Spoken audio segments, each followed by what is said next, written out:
Hello प्यारे बच्चों, welcome to our beautiful channel जिसका नाम है लर्निंग।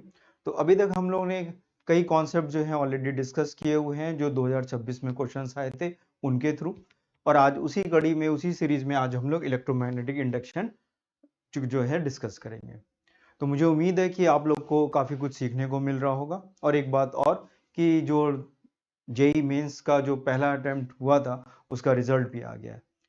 तो हम लोग का इतना ज़्यादा एक्सपीरियंस है, हम सभी टीम का, इस लर्निंग की टीम का इतना एक्सपीरियंस है कि हम लोग के बहुत सारे स्टूडेंट जो हैं जिन्होंने बहुत अच्छा स्कोर किया है, क्योंकि हम लोग का जो शुरू से इंक्लिनेशन है वो है एकेडमिक।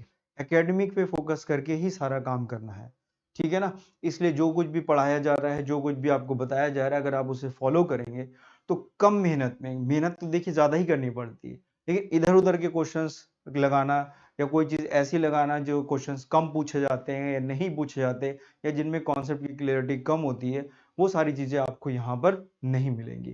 तो आपकी बिल्कुल टू दी पॉइंट आपकी जो है नॉलेज पे काम किया जाएगा और उसको इम्प्रूव करने की कोशिश की जाएगी। तो बने रहिए इस चैनल पे, और अभी तक बने रहने के लिए भी बहुत बहुत धन्यवाद, थैंक यू वेरी मच। तो आज हम लोग अपना ये स्टार्ट करते हैं इलेक्ट्रोमैग्नेटिक इंडक्शन।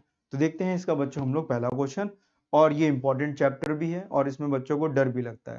तो ये पूरा मेरे साथ एक साथ आप देखिएगा तो आपको बिल्कुल क्लियरिटी आ जाएगी। और इसके बाद जो भी क्वेश्चंस बाकी के और ईयर के आए हुए हैं आप उनकी प्रैक्टिस करिए, जो अगला सेशन है उसमें भी आपको बहुत ज्यादा बेनिफिट मिलेगा।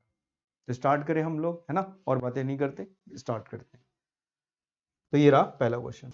तो बच्चों देखते हैं ये वाला क्वेश्चन। ये मैं 1 meter long metal rod AB complete the circuit as shown in figure. The area of the circuit is perpendicular to the magnetic field. तो क्वेश्चन आप ध्यान से पढ़ लीजिए। और ये क्वेश्चन जो है मोशनल ईएमएफ का है, ठीक है ना, आराम से हो जाता है। हम लोग को वैसे तो फॉर्मूला ही पता रहते हैं, कोई दिक्कत नहीं। अब बताइए जब ये इस डायरेक्शन में मूव करेगा, इस डायरेक्शन में मूव करेगा, तो मोशनल ईएमएफ की वजह से इसके अक्रॉस एक ईएमएफ इंट्रोड्यूस हो जाएगा, विच इज कितनी वैल्यू होती है, v वेलोसिटी मैग्नेटिक फील्ड और मल्टीप्लाइड बाय l। देखिए जो मैग्नेटिक फील्ड है वो इसके अंदर की तरफ है, वेलोसिटी इस डायरेक्शन में है और एल ये हमारे पास है। तो इसमें करंट प्रोड्यूस हो जाएगा, तो करंट इस डायरेक्शन में इसके अंदर आएगा, क्योंकि रेजिस्टेंस भी लगा है। तो करंट कितना आ जाएगा, तो करंट की वैल्यू आ जाएगी ई बाय आर, ठीक है। अब इस करंट, अब क्या है देखिए, अब एक करंट कैरिंग वायर है, एक करंट कैरिंग वायर अगर किसी एक्सटर्नल मैग्नेटिक फील्ड में रखा रहता है तो उसके ऊपर एक फोर्स भी लगता है। फोर्स कितना होता है, आई बी इंटू एल। ये फोर्स लगेगा। ये फोर्स किधर लगेगा, आई इधर की तरफ है अंदर, तो फोर्स जो है देखिए इस तरफ लगेगा, पीछे की तरफ। तो देखा जाए एक इस डायरेक्शन में इसकी वेलोसिटी है, लेकिन जैसे इसको वेलोसिटी हमने दी, वेलोसिटी इनिशियली इंक्रीज होगी, करंट इंक्रीज होगा, पीछे वाला रिटार्डिंग फोर्स बढ़ेगा, ठीक है ना। तो ये फोर्स इसमें लगना स्टार्ट हो जाएगा, ठीक है ना। तो अब देखते हैं ये कितना फोर्स ये लगा रहा है। तो F की वैल्यू कितनी आ जाएगी, यहाँ से I की वैल्यू आप पुट कर दीजिए, तो ये वैल्यू हो जाएगी B square L square V by R, ठीक है ना। ये वैल्यू हमने पुट कर दी, I की वैल्यू ई बाय आर और E की वैल्यू वी बी आर, ये मोशनल ईएमएफ। तो फोर्स आ गया हमारे पास। अब फोर्स देख लेते हैं कितना आएगा यहाँ पर। तो फोर्स कितना आएगा देखिए, तो यहाँ पर हमें रॉड की लेंथ गिवन है कितनी, 1 मीटर की रॉड है, ठीक है। और मैग्नेटिक फील्ड गिवन है 0.1 टेस्ला, तो ये आ गया 0.1 का स्क्वायर कर दिया आपने। लेंथ 1 मीटर दी है तो ये 1 का स्क्वायर हो गया। वेलोसिटी हमें कितनी गिवन है 1.5, तो 1.5। और रेजिस्टेंस कितना गिवन है हमें, रेजिस्टेंस की वैल्यू 2 ओम देखिए दिया, तो टोटल सर्किट का रेजिस्टेंस भी हमें ये दिया होगा, ठीक है ना। तो इसको हम लोग सॉल्व कर लेंगे तो हमारे पास आंसर आ जाएगा। तो वैल्यू कितनी आएगी देखिए, इसको सॉल्व करेंगे तो ये 0.75 आ गया, तो 0.75 तो ये आ गया इंटू 10⁻⁻2 ये आ गया। न्यूटन में ही आपसे पूछा जा रहा है तो इधर एक शिफ्ट कर दीजिए, तो 7.5 इंटू 10⁻³ न्यूटन। तो 7.5 10⁻³ न्यूटन, ये आंसर आएगा। तो थर्ड ऑप्शन देखिए हमारा ये करेक्ट हो जाएगा। तो ये फोर्स इसके ऊपर एक्चुअली बच्चों पीछे लग रहा है। अगर आप इसको वेलोसिटी देके छोड़ देंगे तो रिटार्डिंग फोर्स की वजह से धीरे धीरे धीरे स्लो हो जाएगा। तो हमें मालूम है न्यूटन लॉ के हिसाब से कि भाई किसी में अगर इतना फोर्स लग रहा है और ये अपनी स्टेट को चेंज नहीं करना चाहता है तो इतने ही फोर्स आपको आगे भी लगाना पड़ेगा। तो क्योंकि फोर्स अगर इक्वल एंड अपोजिट है तो इक्विलिब्रियम कंडीशन आ जाएगी, और इक्विलिब्रियम में उसकी जो भी स्टेट है, अगर वो मोशन में है तो मोशन में रहेगा उसी तरह से, और अगर वो रेस्ट पर है तो रेस्ट पर रहेगा। तो इसकी जितनी भी वेलोसिटी को मेंटेन करने के लिए हमें एक आगे की तरफ इतना फोर्स और लगाना पड़ेगा, जो इस फोर्स जो हमारा इंड्यूस करंट की वजह से जो फोर्स आ रहा है वो उसको क्या करेगा, बैलेंस कर देगा। ठीक है ना। तो इस तरह से आसान सा क्वेश्चन, तो कोई दिक्कत नहीं आती, आराम से हम लोग कर लेते हैं। चलिए अगला सवाल करते हैं बच्चों, इसमें देखते हैं ये वाला क्वेश्चन, ये भी उसी तरह का है, मोशनल ईएमएफ का क्वेश्चन है, ठीक है ना। अब देखिए जब क्वेश्चन आप पहले पढ़ लीजिए, ये कह रहे हैं एक रॉड है, रॉड को हमने ऐसे छोड़ दिया, ये इस तरह से रेजिस्टेंस लगा हुआ, रॉड को छोड़ दिया, तो रॉड को छोड़ेंगे तो रॉड नीचे फॉल करेगी, नीचे की तरफ गिरेगी, तो जब नीचे की तरफ गिरेगी तो इसकी वेलोसिटी होगी, इस वेलोसिटी की वजह से इसके अक्रॉस एक ईएमएफ जनरेट हो जाएगा, इसके अक्रॉस क्या हो जाएगा, एक ईएमएफ जनरेट हो जाएगा, इसकी वजह से एक करंट जनरेट हो जाएगी, इस करंट की वजह से एक फोर्स लगेगा ऊपर की तरफ एफ, जो फोर्स अभी हम लोग ने देखा था, कितना फोर्स था बच्चों, आई बी इंटू एल, ये तो होगा फोर्स, ठीक है। अब वो क्या कह रहे हैं यहाँ पे पढ़ लेते हैं, the terminal velocity acquired by the rod की। अब बताइए नीचे mg लग रहा है, इनिशियली mg ज्यादा था क्योंकि रॉड तो रेस्ट पे थी, जब इसकी कोई वेलोसिटी नहीं थी तो ईएमएफ नहीं था, ईएमएफ नहीं था तो कोई करंट नहीं था, करंट नहीं था तो कोई फोर्स नहीं था, तो इनिशियली इसमें पास क्या था, mg था, तो धीरे धीरे इसकी वेलोसिटी इंक्रीज हुई, लेकिन ग्रेजुअली इसका फिर फोर्स भी ऊपर की तरफ इंक्रीज होने लगा, तो चलते चलते चलते चलते एक मोमेंट ऐसा आया कि ऊपर का जो फोर्स है बढ़ता रहा बढ़ता रहा बढ़ता रहा, और एक लिमिट ऐसे आ गई कि एग्जैक्टली वो mg के बराबर हो गया, तो चलते चलते ही फोर्स अगर बैलेंस हो गए, उस मोमेंट पर उसकी जो भी वेलोसिटी होगी उसको हम टर्मिनल वेलोसिटी कहते हैं, ठीक है ना। ये हम लोग ने फ्लूइड में भी पढ़ा है, टर्मिनल वेलोसिटी वहां पर भी आती है। तो यहाँ पर क्या होगा कि ये जो f की वैल्यू जो है हमारे पास, f equal to I B L, इसकी वैल्यू किसके बराबर हो जाएगी, एग्जैक्टली mg के बराबर हो जाएगी। जब ये फोर्स एग्जैक्टली इस mg के बराबर हो जाएगा तो उस वक्त टर्मिनल वेलोसिटी अटेन हो जाएगी, ठीक है ना, उस वक्त ये कांस्टेंट वेलोसिटी से मूव करेगा। तो बस हमें यही करना है, तो आई की वैल्यू आप पुट कर दीजिए, आई की वैल्यू कितनी थी हमारे पास, आई की वैल्यू थी E बाय आर, और इसकी वैल्यू कितनी थी, B V L divided by R, तो वैल्यू पुट कर दीजिए, तो एफ की वैल्यू आ गई हमारे पास B square L square V by R, और इसको किसके बराबर लिख दिया हम लोग ने, mg के इक्वल लिख दिया, किसके इक्वल लिख दिया हम लोग ने, mg के बराबर लिख दिया, देख लीजिए आराम से। अब हमें बस ये v निकालना है, तो बताइए v की वैल्यू कितनी आ गई, mgr, देखिए mgr, और नीचे कितना आ जाएगा, B square L square, B square L square, ये तो फोर्स था, तो वेलोसिटी आ गई, ये टर्मिनल वेलोसिटी आ गई। कौन सा ऑप्शन हमारा सही है, ये थर्ड वाला ऑप्शन बिल्कुल करेक्ट आ गया। तो आसान क्वेश्चन था, ये भी कोई प्रॉब्लम नहीं आती, ठीक है ना। वैसे तो इसकी इक्वेशन भी हम लोग लिखते हैं, तो इनिशियली नेट फोर्स नीचे mg लग रहा है, ऊपर की तरफ आप ये फोर्स लिखेंगे B square L square by R equal to m into A, फिर इंटीग्रेट करते हैं, फिर लिमिट लगाते हैं इन्फिनिटी की, और फिर सॉल्व होता है। लेकिन क्योंकि हमसे केवल टर्मिनल वेलोसिटी ही पूछा है, इसलिए सीधे सीधे आप क्या करें, फोर्स बैलेंस कर दीजिए, तो बिल्कुल आसान तरीके से हो जाता है, कोई दिक्कत नहीं है। अब हमें नहीं लगता कि आपको इसमें कोई दिक्कत आनी चाहिए।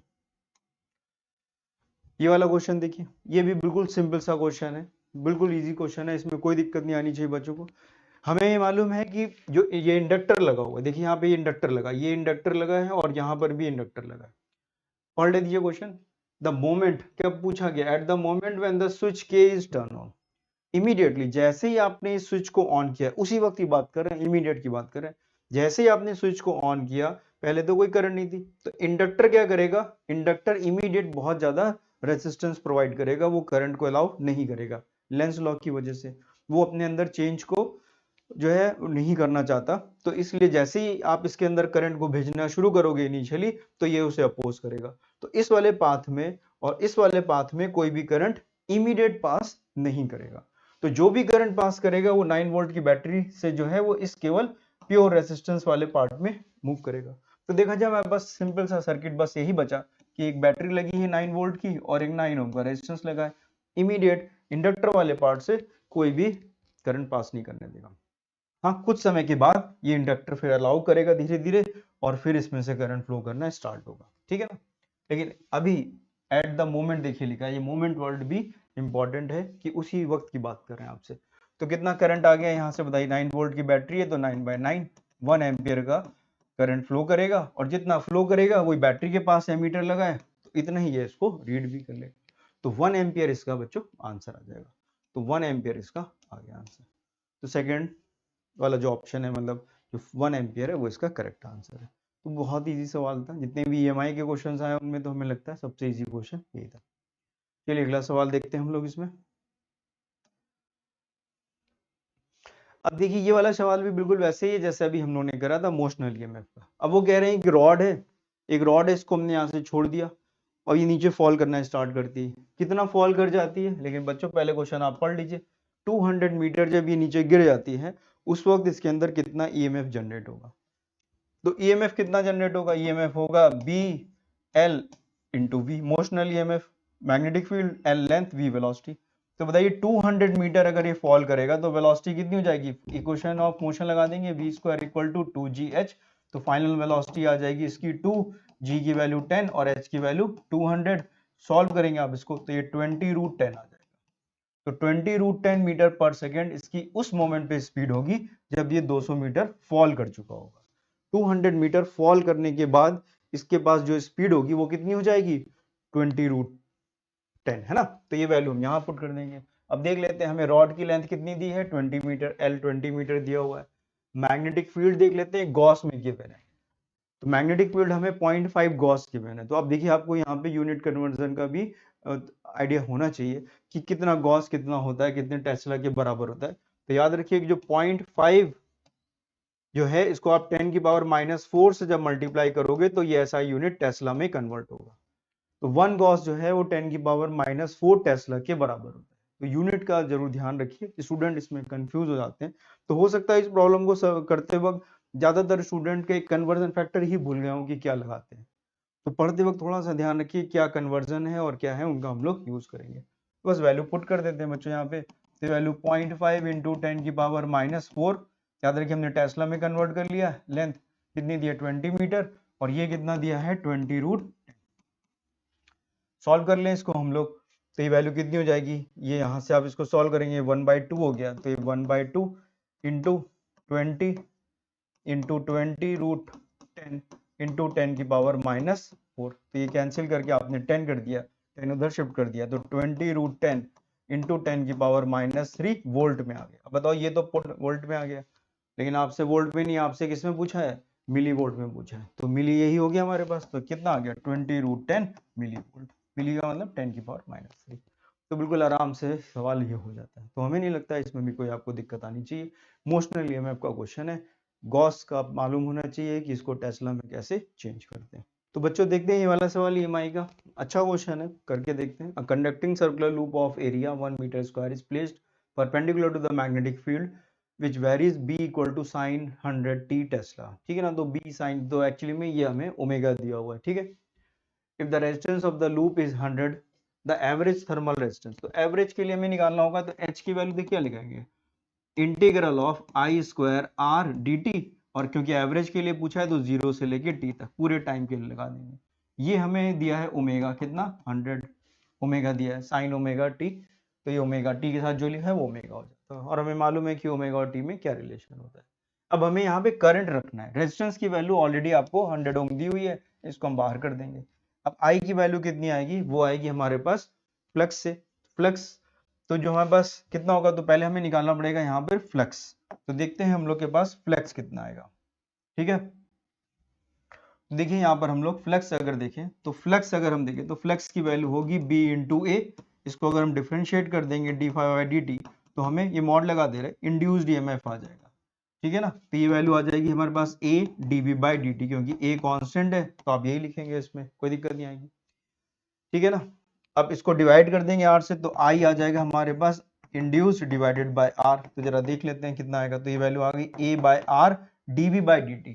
इसको हम डिफरेंशिएट करेंगे तो ये dy/dt ऑफ कितना है, साइन 100t, साइन 100t लिखा हुआ। ठीक है। इसको सॉल्व कर ले हम लोग जरा, तो देखते हैं क्या आता है हमारे पास। तो a कितना दिया है हमें, a दिया है ऑलरेडी हमारे पास 1 मीटर स्क्वायर, कोई दिक्कत नहीं। तो ये तो 1/r आ गया हमारे पास, 1/r 100 हो गया।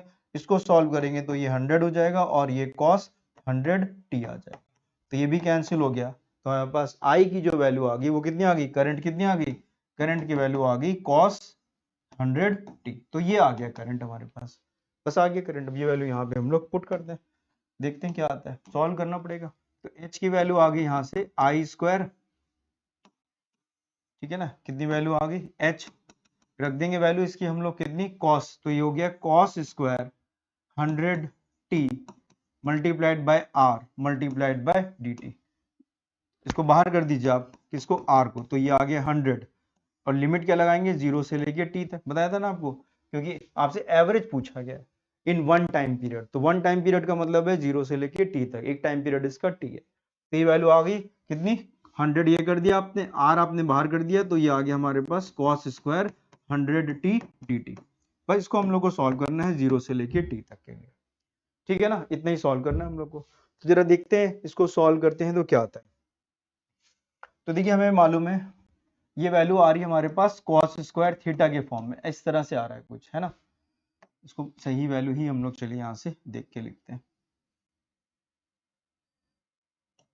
कितनी थी हमारे पास, 100 cos स्क्वायर 100t ये dt थी, ठीक है ना। इसी वैल्यू को हम लोग यहाँ पर रख देते हैं। तो ये वैल्यू थी हमारे पास 100 बाहर कर दीजिए, 100 बाहर कर दीजिए, और ये cos स्क्वायर 100t dt, है ना।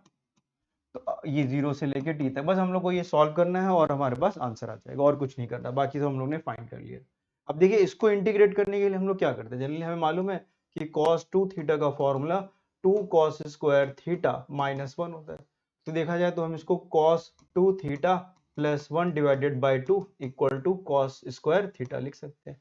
अब यहाँ पर थीटा कितना है 100t, तो अगर हम यहाँ वैल्यू ऐसे पुट करें तो ये वैल्यू 100 और क्या आ जाएगा देखते हैं। लिमिट लगा देंगे 0 से लेके t तक, इस फॉर्म में लिखना है हमें। 2 बाहर कर दीजिए तो ये वैल्यू आ गई cos 200t प्लस 1, यही तो आ गया, और इस पूरे का dt कर देंगे। ये तो करेंगे, बताइए। ये नीचे का जो 2 था वो हम बाहर ले गए, तो ये कैंसिल होके कितना आ गया 50, तो ये आ गया 50, लिमिट 0 से लेके t तक, ये cos 200, तो ये आ गया cos 200t, और ये कितना आ गया हमारे पास, इसको आप सॉल्व करेंगे, ये आ जाएगा 1 dt, लिमिट 0 से लेके t तक, और ये भी t तक, और इस पूरे को हमने किस ब्रैकेट के बाहर रखा है, इस ब्रैकेट के 50 से, यहाँ 50 बाहर है, सबके बाहर है, 50 पूरे के बाहर है ना। तो आप बताइए इसकी वैल्यू कितनी होगी।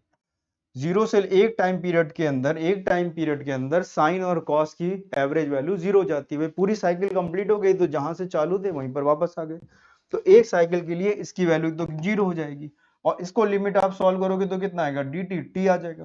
तो ये वैल्यू हमारे पास कितनी आ गई, 50t आ गई, सॉल्व करके 50t आ गया। समझ में आई है, एक पूरी साइकिल के लिए ये वैल्यू 0 हो जाती है।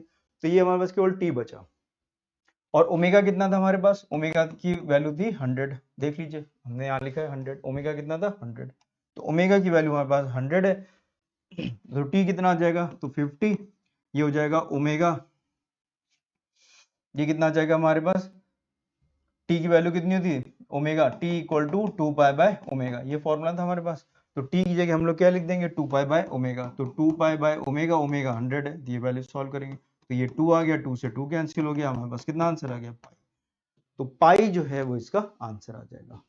इजी सा कैलकुलेशन था, कोई दिक्कत भी नहीं आती। तो कौन सा ऑप्शन हमारा सही है, सेकंड वाला ऑप्शन जो है, जो कि पाई लिखा हुआ है, ये ऑप्शन बिल्कुल करेक्ट है। तो इस तरह से वाला प्रॉब्लम हम लोग सॉल्व करेंगे। थोड़ा कैलकुलस था लेकिन इजी था, हम लोग थ्योरी वगैरह पढ़ते हैं इसकी तो आराम से हो जाता है। और देखते हैं इसके हम लोग और क्वेश्चंस। सो स्टूडेंट्स देखते हैं ये वाला क्वेश्चन, EMI का है, अच्छा क्वेश्चन है। Simple pendulum made of mass 10 ग्राम। तो पहले तो क्वेश्चन आप तसल्ली से पढ़िए, समझने की कोशिश करिए, और उसके बाद ये अप्रोच करिए, है ना। तो ये क्वेश्चन हम बहुत इजी कैटेगरी में तो नहीं कह सकते, लेकिन हाँ ठीक है, आपको समझ में आना चाहिए, अच्छे से कॉन्सेप्ट की क्लियरिटी होगी तो आप कर लेंगे।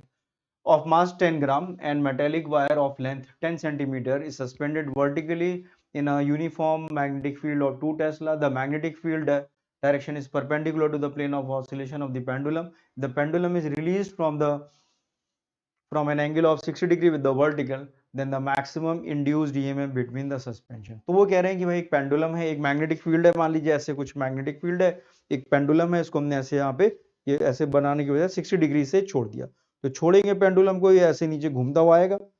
तो जब ये आएगा तो उसका ओमेगा कहाँ पे सबसे ज्यादा होगा, देखिए यहाँ तो टॉर्क लग रहा है, तो टॉर्क की वजह से ओमेगा बढ़ रहा है, ओमेगा इसका सबसे ज्यादा कहाँ पर होगा, बिल्कुल जब ये बॉटम पर आ जाएगा, और ये एंगल यहाँ से वर्टिकल के साथ कितना दिया हुआ है 60, तो जब ये नीचे घूमता हुआ आएगा एग्जैक्टली वर्टिकल हो जाएगा, उस वक्त इसका ओमेगा मैक्सिमम होगा।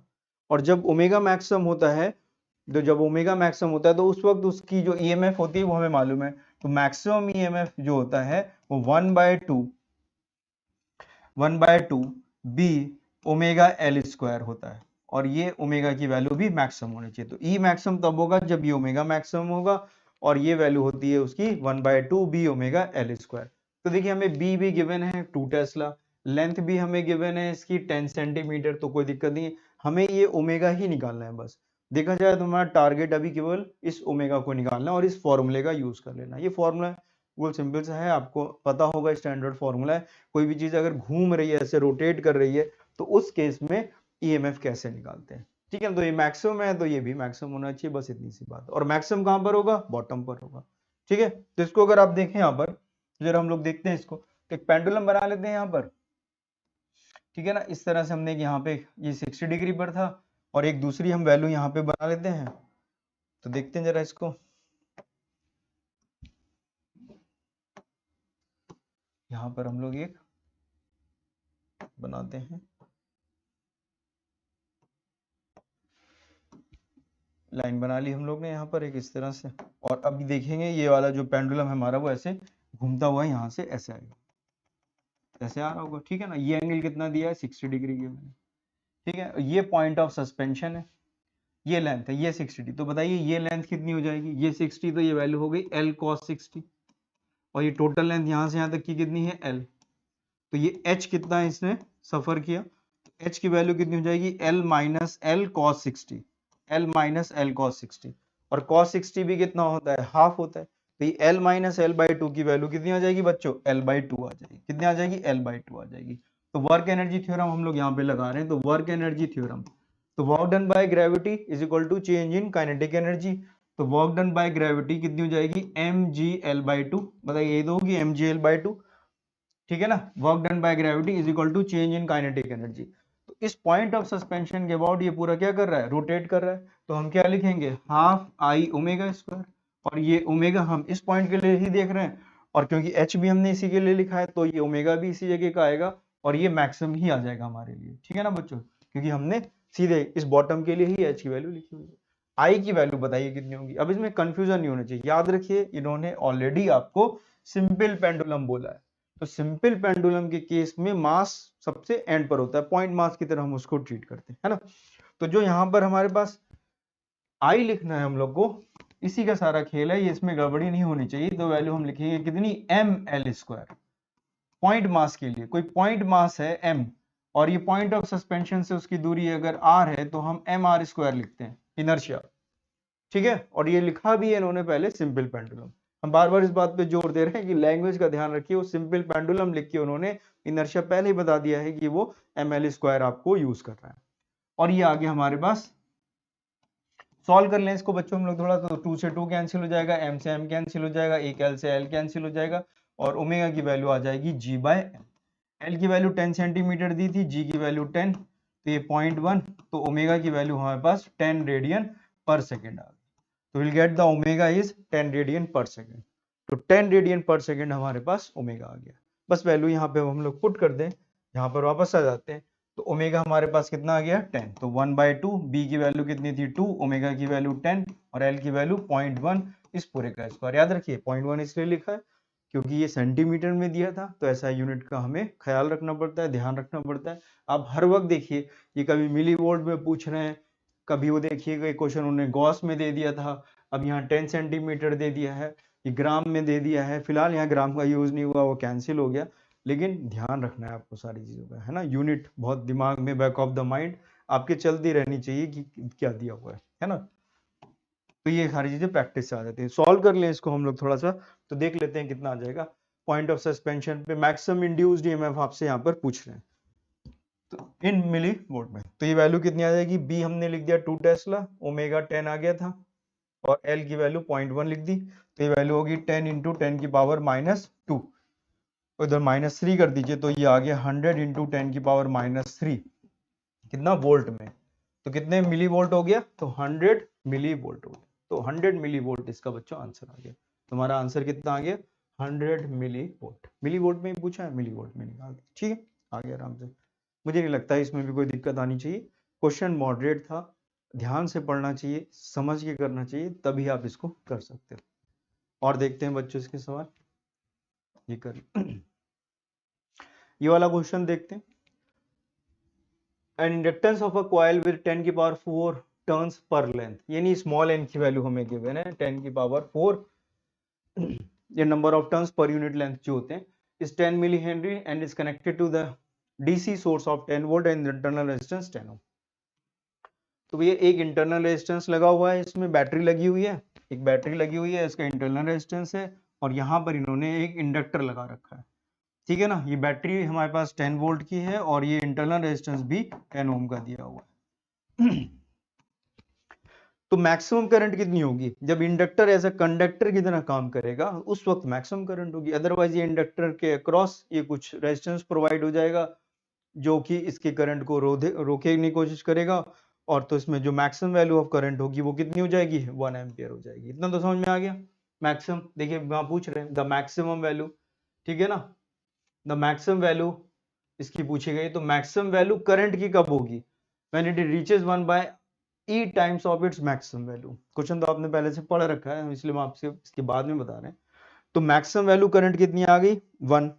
और पूछे कब रहे हैं ये आपसे? हमारे लिए करंट कौन सी है? I1 की वैल्यू कितनी है? Maximum value divided by E, ये पूछ रहे हैं आपसे। और I मैक्सिमम कितना आ गया? 1, इसलिए E लिखा, इसलिए इसको 1 बाय E लिख रहे हैं। समझ में आ गई बात? क्योंकि मैक्सिमम वैल्यू 1 आ गई। तो करंट हमारे पास 1 बाय E है। एनर्जी डेंसिटी पूछ रहे हैं, तो देखिए एनर्जी डेंसिटी का फॉर्मूला क्या है? बस फॉर्मूला ही लगाना है हमें, एनर्जी डेंसिटी। तो एनर्जी डेंसिटी का जो फॉर्मूला है, एनर्जी डेंसिटी का जो फॉर्मूला है वो होता है हमारे पास b² upon 2 mu naught, b² divided by 2 mu naught. This is energy density, energy per unit volume. b की वैल्यू कितनी होगी? अब क्योंकि ये इंडक्टर की बात कर रहे हैं, तो इंडक्टर में जो होती है ये सोलेनोइड की तरह ही ट्रीट होता है। तो b equal to mu naught n into i. n मालूम है हमें, number of turns per unit length, i जो है उसमें करंट होती है, और इसी के लिए पूछा है। तो ये वैल्यू पुट कर देते हैं यहाँ पर। तो ये वैल्यू हो गई mu naught square n square I square divided by 2 mu naught. तो म्यू नॉट से म्यू नॉट कैंसिल कर दीजिए, तो ये वैल्यू आ गई 4 पाई इंटू 10 की पावर -7। ये बच्चों हमने म्यू की वैल्यू ही पुट करी और कुछ नहीं करा। n की वैल्यू कितनी आ गई? 10 की पावर 4 दिया हुआ है, तो 10 की पावर 8 हो गया, तो 10 की पावर 8 ये हो गया। i की वैल्यू हमें कितनी दी हुई है? 1 बाय ई, तो इसको हम 1 बाय ई स्क्वायर लिख देंगे, इसमें कोई दिक्कत नहीं। डिवाइडेड बाय 2 और कर दीजिए, तो 2 से ये 2 कैंसिल कर दीजिए, और ये आ गया हमारे पास कितना? 20। तो ये वैल्यू आ गई 20 पाई 1 अपॉन ई स्क्वायर। जरा कंपेयर कर लेते हैं, कितना दिया हमारे पास? Alpha pi by E square, ये लिखा हुआ है। तो बताइए पाई ई बाय ई स्क्वायर ये हो गया, तो अल्फा कितना आ गया? 20 आ गया। तो अल्फा कितना आ गया हमारे लिए? 20 आ गया। तो हो गया सवाल, ये बस हो गया, इतना ही था इसमें करना था। तो आराम से सवाल हो जाता है, कोई दिक्कत नहीं आती। मॉडरेट लेवल पे था, कॉन्सेप्ट की क्लियरिटी होनी चाहिए। कंफ्यूजन हो सकता है इस क्वेश्चन में, तो वो हमें नहीं करना है, वो तभी नहीं हो सकता जब आपने थोड़ा सा पढ़ा हो। तो आई थिंक आज वो कंफ्यूजन आपका दूर हो गया और आगे भी नहीं होगा, ठीक है। तो बच्चों देखते हैं ये वाला सवाल। The conducting circular loop is rotating about its diameter at constant angular speed omega. तो ये हमें ओमेगा दिया हुआ है। मैग्नेटिक फील्ड दी है 0.5, परपेंडिकुलर है when the loop is rotating by theta. तो थीटा की वैल्यू एक्चुअली हमें मालूम है ओमेगा टी के बराबर होती है। ईएमएफ हमें गिवन है कितना? 15.4 मिली वोल्ट। तो ये यूनिट का ध्यान रखिए, देखिए मिली वोल्ट में गिवन है, तो यहाँ पे हमें इसको चेंज करना पड़ेगा। तो देखिए स्टैंडर्ड फॉर्मूले पे ही क्वेश्चन है। तो जो ईएमएफ होता है वो कितना हो जाता है हमारे पास? बी ए ओमेगा साइन ओमेगा टी, ठीक है ना। ये बस लगा देना आपको। ई की वैल्यू पुट कर दीजिए 15.4 इंटू 10 की पावर -3। तो देखिए यूनिट का ध्यान रखिए, यूनिट हमेशा आपको ध्यान देने की जरूरत पड़ती है, क्योंकि हर बार ये कुछ ना कुछ ऐसा कर देते हैं, कभी आंसर में मिली में, कभी किसी में। तो इस बार क्वेश्चंस काफी ऐसे आए जिसमें यूनिट का आपको ध्यान हमेशा रखना पड़ेगा। फिर बी की वैल्यू पुट कर लेते हैं 0.5, तो इसको 1/2 लिख लेते हैं। एरिया कितना हो जाएगा? 22/7, ये हो गया pi into are square, R ही हमें फाइंड करना है। और ये फिर आ गया हमारे पास ओमेगा, ओमेगा कितना देखिए दिया हुआ है? ओमेगा 100 दिया हुआ, तो 100 लिख दीजिए। और साइन 30, तो साइन 30 की वैल्यू 1/2 हो जाती है। 30 डिग्री दिया ना, तो साइन 30 1/2 हो जाती है। बस इसको सॉल्व करना है और आर की वैल्यू हमें मिल जाएगी। सॉल्व कर लेते हैं, सॉल्व भी आराम से हो जाता है, दिक्कत नहीं आती। तो एक 2 से आप इसको कैंसिल कर दीजिए, तो ये 11 हो गया। यहाँ से आप पॉइंट हटा के नीचे 0 कर दीजिए, इसको सॉल्व करेंगे तो ये 14 आ जाएगा। ये 2 इंटू 7 14 हो गया, तो ये 14 इंटू 14, तो ये आ गया आपके पास। ये ऊपर चला गया, 10 की पावर -4 हो गया, और ये equal to 100 into are square हो गया।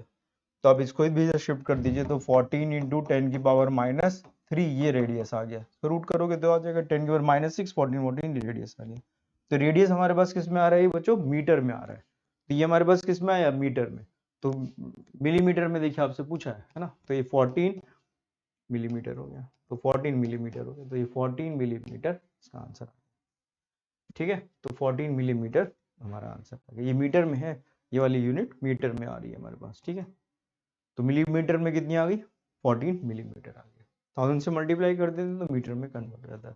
तो आसान से सवाल था, कोई ऐसी दिक्कत इसमें नहीं आती। और देखते हैं हम लोग क्वेश्चन इसमें। तो हेलो बच्चों, देखते हैं ये वाला सवाल। अच्छा क्वेश्चन है, इसमें काफी चीजें ऐसी दी हैं जो हमारे यूज की नहीं है। आप क्वेश्चन ध्यान से पढ़िए, कंफ्यूज करने के लिए कई चीजें ज्यादा दे रखी है। तो अगर आपको कॉन्सेप्ट की क्लियरिटी नहीं है तो ये क्वेश्चन आपसे गलत होने के चांसेस हैं। तो इसलिए फिजिक्स में हमेशा फोकस होना चाहिए कॉन्सेप्ट पे, यूनिट पे, इन सारी चीजों का आप थोड़ा ध्यान रखिए। चलिए करते हैं हम लोग इस क्वेश्चन को। Suppose a long solenoid of 100 centimetre length, radius 2 centimetre, having 500 turns per unit length, carries a current i जो है वो as a function of t हमें गिवन है, इस तरह से वेरी करेगी। ए एम्पियर है, ओमेगा हमें गिवन है 1000, और एक दूसरा लूप है, सर्कुलर कंडक्टिंग लूप है ऑफ रेडियस 1। देखिए दो लूप है, एक सोलेनोइड है जिसका रेडियस 2 सेंटीमीटर है और एक रेडियस 1 सेंटीमीटर है। Coaxially slided through the solenoid at a speed of 1 centimeter per second. The RMS current passing through the current, ये सब आपको गिवन है। इंसर्टेड 10 सेंटीमीटर इनसाइड, और रेजिस्टेंस ऑफ द लूप हमें गिवन है। ये वो लूप है जो उसके अंदर रखा गया। तो क्वेश्चन को थोड़ा समझते हैं कि क्या कहने की कोशिश कर रहा है। तो देखिए यहाँ पर क्या कहा जा रहा है एक्चुअली में, कि यहाँ पर अगर हम आपको बताएं कि एक सोलेनाइड है हमारे पास, और इस सोलेनाइड में तो करंट फ्लो करेगी, और इसके अंदर एक लूप रखा है, इसके अंदर एक छोटा लूप रखा हुआ है। तो ये बड़े वाले का जो सोलेनाइड है, इसका रेडियस आपको कितना दिया है, 2 सेंटीमीटर। लेकिन इसके अंदर का जो रेडियस है, जो अंदर लूप रखा है, एक वायर जो रखा है, उसका रेडियस केवल 1 सेंटीमीटर है। ठीक है ना। सोलेनाइड के अंदर जो मैग्नेटिक फील्ड होती है वो होती है B is equal to mu not an i. I current है, एन नंबर ऑफ टर्न्स है, म्यू नॉट हमें मालूम है 4 पाई 10 की पावर -7। एन हमें ये गिवन है, कहां पर गिवन है, एन अभी हमें गिवन था, एन लिखा है 500 टर्न्स पर। तो ये एन की वैल्यू हमें गिवन है, छोटे वाले एन की पर यूनिट लेंथ होता है। करंट हमें as a function of t given है। लेकिन यहाँ पर हम जो एरिया लिखेंगे वो एरिया इस छोटे वाले लूप का पास करेंगे। ये छोटा जो लूप है जो इसके अंदर रखा हुआ है, उससे मैग्नेटिक फील्ड वेरी कर रही है। एक लूप है, उसके बीच से मैग्नेटिक फील्ड क्या कर रही है, वेरी कर रही है। तो वेरिंग मैग्नेटिक फील्ड में कोई अगर लूप रखा है तो उसमें एक इंड्यूस करंट जनरेट हो जाती है। तो वो कितना फ्लक्स जनरेट करेगी, तो वो वैल्यू कितनी होती है, फाई की वैल्यू कितनी होती है, वो फाई होता है हमारे पास, phi is equal to B into A. याद रखिएगा ये ए जो हम लिखेंगे ये छोटे वाले के लिए लिखेंगे, ठीक है ना। और बी की वैल्यू कितनी हो जाएगी, म्यू नॉट एन आई, और ये एरिया हम लिखेंगे, तो अभी फिलहाल हम इसको ए ही लिख दे रहे हैं, बाद में फिर इसकी वैल्यू पुट कर देंगे। ये आ गया हमारे पास फाई। ए कांस्टेंट है, पाई आर स्क्वायर है।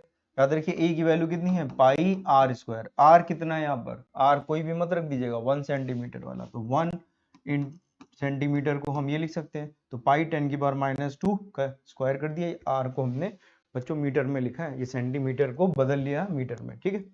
तो एरिया ये आ गया, ये एरिया भी कांस्टेंट है, इसको हम लोग यहाँ पे बाद में वैल्यू पुट कर देंगे। तो देखते हैं क्या वैल्यू आती है यहाँ से। तो हमारे पास पाई की वैल्यू आ गई कितनी, mu not an I into A, और ए हम बाद में यहाँ से पुट कर देंगे, पाई 10 की पावर -2 का होल स्क्वायर। अब आई की वैल्यू तो हमें निकालना पड़ेगा d phi by d t, जो कि इंड्यूस्ड ईएमएफ हो जाएगा, इंड्यूस्ड ईएमएफ हो जाएगा।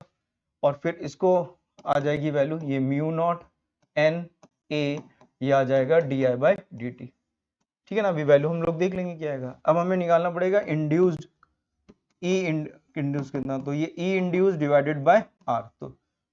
तो करंट कितनी इंड्यूस्ड होगी, किसके अंदर, वो अंदर वाले लूप के अंदर। याद रखिए ये करंट जो हम लिख रहे हैं वो इस वाले में कितनी होगी। एक करंट तो इस लूप में, एक सोलेनाइड है जिसके ऊपर घूम रही है, ऐसे ऐसे ऐसे ऐसे खूब सारे वायर लगे हुए हैं, और एक इस लूप में भी करंट इंड्यूस होगी, क्योंकि अंदर मैग्नेटिक फील्ड इसकी लगातार बदल रही है, चेंज हो रही है, ठीक है ना। तो आई की वैल्यू कितनी थी, 10 साइन ओमेगा टी, ठीक है ना। तो ये वैल्यू हम लोग यहाँ पे रखते हैं, तो ये वैल्यू आ जाएगी हमारे पास, वैल्यू पुट कर दें तो mu not an a d by d t of 10 sine omega t, ठीक है ना। यही वैल्यू थी, देख लेते हैं फिर से हम लोग, 10 साइन ओमेगा टी। हमें हमेशा एक बार चेक कर लेना चाहिए, गलत रखने से अच्छा है कि वो चेक कर लीजिए आप उसे, ठीक है ना। और टोटल रेजिस्टेंस भी हमें कितना दिया है, 10 ओम का। टोटल रेजिस्टेंस भी हमें कितना दिया है, 10 ओम का। तो ये R की वैल्यू भी हमें कितनी है, 10 ओम दी हुई है। तो ये हमारे पास इतना आ गया, इसको भी आप डिवाइडेड बाय R करोगे, ये तो करेंगे, बस वैल्यू पुट कर देंगे हम लोग। तो mu not an a divided by R, इसको लिखेंगे तो 10 ओमेगा कॉस ओमेगा टी।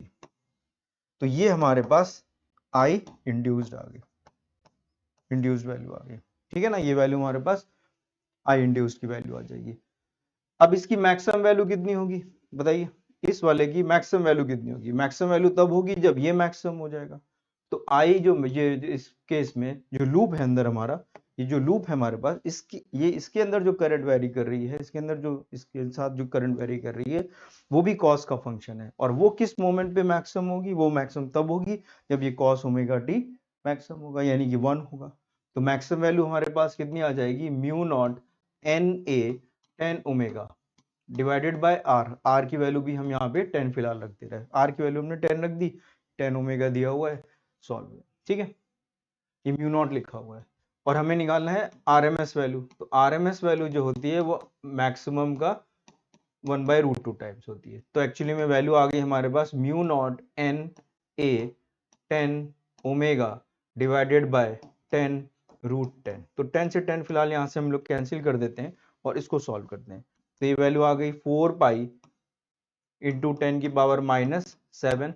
और देख लेते हैं हमारे पास ए और ये ओमेगा और फिर ये √2। तो √2 तो फिलहाल आप यहाँ पे लिख दीजिए, कोई दिक्कत नहीं। अब आते हैं हम लोग एन पे। एन कितना दिया हुआ था? नंबर ऑफ टर्न्स 500 और एरिया कितना है? Pi into this one. तो 500 इंटू कितना हो जाएगा ये वैल्यू? 10 की पावर 22/7। चलो इसको हम लोग आगे इधर की तरफ लिखते हैं, थोड़ा सा इसको इधर लिख लेते हैं, ठीक है। तो ये आ गया हमारे पास, ये वैल्यू आ गई हमारे पास, ये हमने ये रख दिया, फिर n की वैल्यू रख दी, a की वैल्यू पुट करनी है, तो डेट इज 22/7 पाई रख देते हैं, ठीक है ना।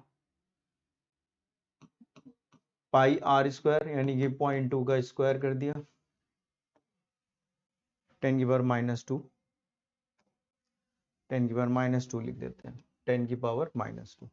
तो ये 10 की पावर -2 पूरे का स्क्वायर हो गया, pi R square multiplied by omega. तो ओमेगा भी देख लीजिए कितना दिया हुआ है यहाँ पर, ओमेगा दिया हुआ हमें 1000, तो ओमेगा भी दिया है 1000, तो ओमेगा की वैल्यू 1000 यानी 10 की पावर 3 लिख देते हैं।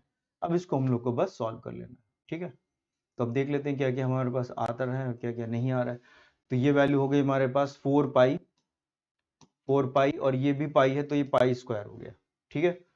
ये आ गया 500, तो 5 इसकी पावर्स हम लोग देख लेते हैं। तो ये 10 की पावर -5 हो गया, ये -5 हो गया।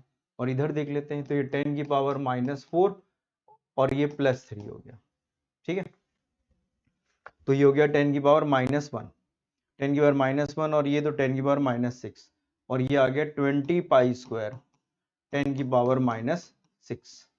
इसमें करंट आ रहा है हमारे पास, तो ये वैल्यू एम्पियर में आ जाएगी हमारे पास। तो देख लें हमें फाइंड किस में करना है।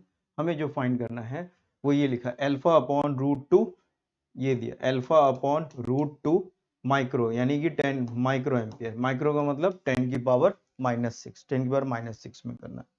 तो क्या आ जाएगा देख लेते हैं हम लोग यहाँ से, इसको सॉल्व करेंगे हम लोग।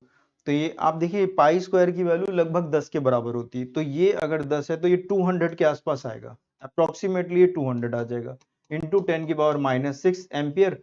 तो ये 200 माइक्रो एम्पियर के आसपास आंसर आना चाहिए, यानी इससे थोड़ा सा कम आएगा, क्योंकि एग्जैक्ट 10 नहीं होती, थोड़ा सा कम आएगा। तो बताइए इसमें से कौन सा ऑप्शन करेक्ट होगा? तो 200 से थोड़ा सा कम है, तो डेफिनेटली ये फर्स्ट वाला आंसर हमारा सही होना चाहिए, जो कि 197 है। तो 197 इसका जो है करेक्ट आंसर है। तो अल्फा इज 197। तो इस तरह से ये क्वेश्चन होगा। तो मेंस लेवल पर हम ये नहीं कह सकते कि क्वेश्चन इजी था, लेकिन डेफिनेटली ये मॉडरेट या थोड़ा सा हम कह सकते हैं डिफिकल्टी लेवल पे था। अब देख लेते हैं इन्होंने जो डेटा दिया था और किसका किसका यूज नहीं हुआ। देखिए इस लेंथ का हमारे पास कोई यूज नहीं था जो इन्होंने यहाँ पर मेंशन की थी, कौन सी? 100 सेंटीमीटर। फिर इस रेडियस का भी कोई यूज नहीं था जो इन्होंने दे रखा था 2 सेंटीमीटर, ठीक है ना। इसके बाद इन्होंने जो वेलोसिटी दे रखी थी इसका भी हमारे पास कोई यूज नहीं था। फिर इसके बाद क्योंकि इन्होंने ये लेंथ जो है वो हमें दे रखी थी 2 सेंटीमीटर की, इसकी जो लेंथ थी 100 सेंटीमीटर थी। फिर इस वाली लेंथ का भी हमारे पास कोई यूज नहीं हुआ 10 सेंटीमीटर वाले, ठीक है ना। तो कई डेटा ऐसा दिया था कि वो कंफ्यूज करने के लिए देते हैं कि अगर आपको कॉन्फिडेंस नहीं है, आप सोचोगे कि कहीं ना कहीं इसका यूज होना है या ये यूज नहीं हो रहा है, तो कॉन्सेप्ट नहीं आ पा रहा है, कहीं गलतियां हो रही हैं आपसे, तो वो आपके जो अगर कोई कंफ्यूजिंग है आपको कुछ किसी कॉन्सेप्ट में, तो फिर वो मामला गड़बड़ हो जाता है। तो थोड़ा ध्यान रखना है पढ़ते वक्त कि हर चीज को अच्छे से करना है। और देखते हैं बच्चों सवाल इसके। सो बच्चों देखते हैं ये वाला सवाल। A circular loop of radius 7 centimetre is placed in a uniform magnetic field of point 2 tesla directly perpendicular to the plane of the loop. The loop is converted into the square loop in 0.5 second. तो इसने क्या करा, अपना area change कर लिया, area change कर लिया। पहले ये जो था सर्कुलर था और अब इसने अपना एरिया चेंज कर दिया। तो सिंपल से हमें फॉर्मूला क्या लगाना है, ठीक है ना। एरिया में चेंज हो गया तो फ्लक्स होता है, flux that is B into A, area, area में चेंज हो गया। तो डेल्टा फाई कितना हो जाएगा, बी इंटू डेल्टा ए, और इसी को आप डेल्टा टी से डिवाइड कर दीजिए, यहाँ पर भी डेल्टा टी से डिवाइड कर दीजिए, तो you will get induced EMF. तो आपको ये इंड्यूस्ड ईएमएफ मिल जाएगा, और आपसे ये ईएमएफ ही इंड्यूस्ड पूछा जा रहा है यहाँ पे, तो बस इतना ही आपको करना है। तो ई इंड्यूस्ड कितना हो जाएगा, that will the B, B कितना दिया है हमें, बी की वैल्यू देखिए 0.2 टेस्ला, तो 0.2 लिख दीजिए, डिवाइडेड बाय टी, टी की वैल्यू 0.5, कितनी देर में चेंज हो रहा है, 0.5 सेकेंड्स में चेंज हो रहा है ये आ गया। अब आता है एरिया।